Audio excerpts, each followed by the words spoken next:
네, 오늘 시편도 다윗의 시편입니다.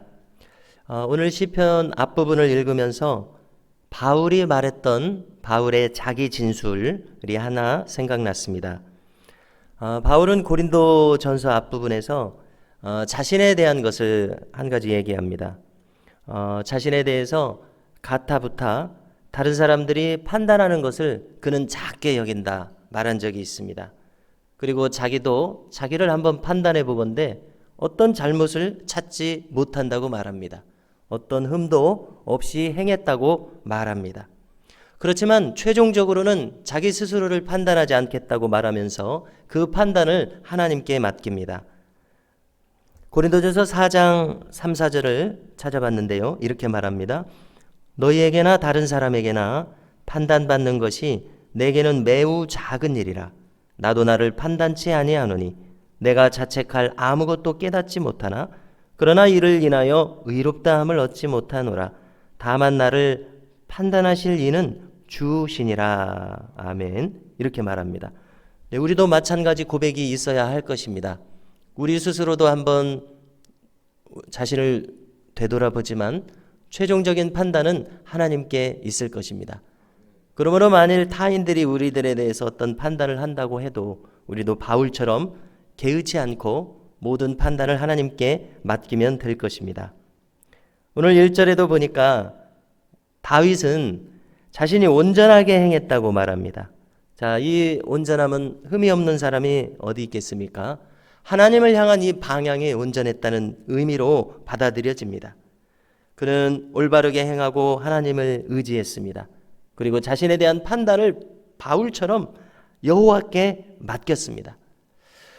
우리도 이렇게 바울처럼 다윗처럼 사람의 판단을 작게 여기고 오직 우리의 판단을 주님께 맡겨야 할 것이고요. 또 우선은 우리의 양심이 우리 자신에 대해서 알고 있습니다. 네, 그렇지만 주님께서는 더 정확하게 나를 판단할 것입니다. 자, 2절에 9절에서 나의 양심을 단련하소서. 이 구절이 눈에 들어옵니다. 나의 양심을 단련하소서. 양심을 단련한다는 말이 무엇이겠습니까? 반대로 생각해 보면 어떤 사람들은 양심이 무뎌지지 않습니까? 양심이 무뎌짐으로써 스스로를 속이게 될 것입니다. 스스로에게 어떤 상황을 유리하게 해석하고 그것을 고착화시키면 양심이 무뎌질 것입니다. 장차 그 양심은 화인 맞는 양심으로까지 더 이상 돌이킬 수 없는 양심이지 않습니까? 화인을 맞았다고 하는 것은 불인두로 그 피부를 지지게 되면 그 피부의 그 부분은 이제 감각을 못 느끼는 것입니다. 바늘로 찔러도 감각을 못 느끼는 것입니다. 이것이 화인 맞은 양심일 것입니다. 우리가 신약 성경에서 양심에 대한 것을 찾아본다면 여러 가지 표현이 있는 것을 찾아볼 수 있습니다. 양심에 대해서 설명하면서 어떤 양심은 청결한 양심, 또 어떤 양심은 선한 양심, 어떤 양심은 굳은 양심, 어떤 양심은 화인 맞은 양심, 양심에 이렇게 여러 가지 단계가 있는 것을 알 수 있습니다. 우리는 우리의 양심이 청결한 양심이 되도록, 청결한 양심을 유지하도록 끊임없이 단련해야 될 줄로 믿습니다. 청결한 양심, 선한 양심이 되기를 사모하면서 살아가야 할 것입니다. 여러 번 말씀을 드렸는데요. 한 번 더 임마누엘 칸트가 한 말을 떠올리게 됩니다. 그는 자기의 인생을 점점 살아갈수록 부인할 수 없는 두 가지를 염두에 둔다고 합니다. 하나는 저 하늘에 별이 반짝인다는 것을 자기는 부인할 수 없고, 또 하나는 내 마음에 양심이 반짝이고 있다는 것을 부인할 수 없다고 말합니다. 무슨 뜻입니까? 양심에서 일어나고 있는 그 경고에 대해서 경각심을 잃지 않겠다는 그의 삶의 자세를 여기서 보게 됩니다. 다윗은 자신이 살아가고 있는 삶의 태도가 무엇인지를 기록하고 있습니다. 3절을 보니까 자기는 진리 중에 행하기를 힘쓰고 있습니다. 4절에 보니까 허망한 사람을 멀리합니다. 간사한 사람과 어울리지 않습니다. 행악자의 집회에 참석하지 않습니다. 악한 자와 함께 동석하지 않습니다. 마치 시편 1편처럼 악인들과 함께하지 않는 자신의 삶의 태도를 말합니다. 어쩌면 지금 다윗은 우리가 익히 아는 상황입니다마는 사울에게 쫓기고 있는 상황에서 이 시편을 기록하고 있는지도 모르겠습니다. 6절과 7절을 보니까 다윗은 지금 꿈꾸고 있는 것이 있습니다. 그것은 마치 자기가 제사장이 된 것처럼 6절과 7절의 내용을 한번 보십시오. 제사장이 하는 행동을 자기가 하는 것처럼 기록을 해놓은 것 같습니다. 자, 손을 씻습니다. 제사장들은 이제 제물에 대해서 희생 제물을 드리기 전에 물두멍에서 자기 손을 씻지 않습니까? 그리고는 제사를 집행합니다. 제단에 두루 다니면서 감사의 소리를 들려주고 주의 기이한 모든 일을 말한다. 무슨 의미겠습니까? 죄인이 제단에 와서 희생 제물을 대신 안수해서 그 희생 제물을 불태울 때에 하나님께서 나의 죄를 속죄해 주신 이 모든 희생 제물을 마친 다음에는 소제로서 감사의 제사를 드립니다. 나를 새롭게 해주셨으니까 감사의 제사를 드립니다. 다윗은 지금 제사장이 인간의 죄를 온전히 속죄하는 이 상황을 꿈꾸면서 자신이 지금 결백하지 않다고 사울왕에 의하면은 3,000명의 군사를 데리고 다니면서 지금 다윗은 사형을 받을 자지 않습니까? 반역을 도모한 자라서 사형을 받을 자입니다. 다윗이 10년 동안 20대에서 30대, 30세까지 10년 동안 쫓겼는데 얼마나 억울했을까 하는 생각을 가져봅니다.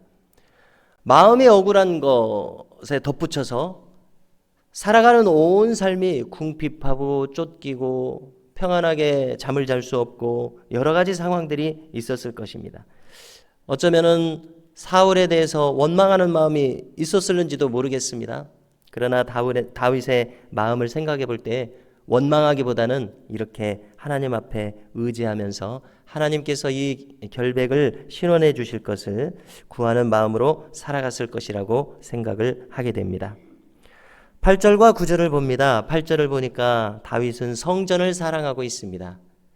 우리가 아시는 대로 성전을 건축하기 전에 이제 다윗이 모세의 회막을 다윗성으로 인도해 와서 법궤를 인도해 와서 장막을 만들고 그 다음에 찬양하고 예배하는 사람들을 일주일 7일 하루 24시간 계속해서 하나님을 경배하도록 그렇게 다윗의 장막을 설치한 것이 성경에 기록되어 있는데요. 무엇을 할 수 있습니까? 찬양하고 예배하는 것을 자신도 기뻐하지만 그런 일꾼들을 세워서 하나님을 경배하고 찬양하는 예배자였다는 것을 우리는 알 수 있습니다. 성전을 사랑하는 다윗의 모습, 우리도 그 다윗의 마음처럼 하나님께 예배하기를 기뻐하는 심령이 되어야 할 것입니다. 9절을 보니까 내 영혼을 죄인과 함께 내 생명을 살인자와 함께 거두지 마소서. 무슨 의미입니까? 자기의 결백이 밝혀지기를 간구하고 있습니다. 현실에서 사울에 의해서 죽어 마땅한 자가 되어 있었던 이 다윗은 참으로 억울했습니다. 자기를 함께 쫓고 있었던 그 3,000명의 군사들도 사울왕의 명령에 따라서 다윗을 죽어 마땅한 자로 혹시 알고 있었을는지도 모르겠습니다. 만약에 그 수많은 백성들도 다윗에 대해서 그렇게 사울왕과 같이 생각하고 있다면 얼마나 억울한 일입니까? 그렇지만 그 결백함에 대해서 하나님께서 아십니다. 사울왕에 대해서 악의를 품지 않고 여전히 기름 부음 받은 왕인 것을 존중하고 있는 그 결백을 하나님께서는 알고 계십니다. 하나님께서 이것을 밝혀주시고 풀어주시기를 간구하고 있습니다. 자, 만일 우리도 이 인생길을 살아가면서 억울한 오명을 뒤집어 쓰고 있다면 얼마나 그 심령이 힘들겠습니까? 그러면 우리가 할 수 있는 방법은 무엇이겠습니까? 어쩌면 다윗처럼 우리도 하나님께 호소할 수밖에 없을 것입니다. 그리고 이 땅에서도 그 결백이 밝혀지고 정의가 실현되기를 호소하게 될 것입니다. 자, 우리가 다윗의 인생의 결과를 알고 있습니다. 다윗의 오명은 결국 풀렸습니다. 사울은 자멸함으로써 그 생을 마감했습니다. 자, 여기서 우리가 한 가지 무엇을 알 수 있습니까? 다윗과 사울의 생애를 예를 들자면 그 귀추가 하나님에 의해서 바로잡히는 것을 알 수 있습니다. 악인은 자멸할 것입니다. 스스로 무덤을 파고 들어갈 것입니다. 이 땅에서도 그렇게 정의가 실현되기를 소망하는 마음을 가져봅니다. 11절을 찾으셔서 함께 읽겠습니다. 11절입니다. 나는 나의 완전함에 행하오리니 나를 속량하시고 내게 은혜를 베푸소서. 다윗의 마음이고요. 또 12절을 보면은 시인인 다윗이 소망하고 있습니다. 장차 결백이 밝혀지면 많은 사람들 앞에 서서 하나님을 찬양하고 싶어하는 마음입니다. 12절도 함께 읽겠습니다. 내 발이 평탄한 데에 섰사오니 무리 가운데에서 여호와를 송축하리이다. 아멘. 이제 오늘 나눈 말씀을 붙들고서 기도하는 시간을 가지겠습니다. 이 시간 기도하실 때에 자신에 대한 판단마저 하나님께 맡길 만큼 청결한 양심으로 살아가게 하소서 기도하고요. 만일 삶의 오명을 뒤집어 썼을 때에 그 결말을 하나님께 맡기고 의지하게 하소서 이렇게 기도하겠습니다.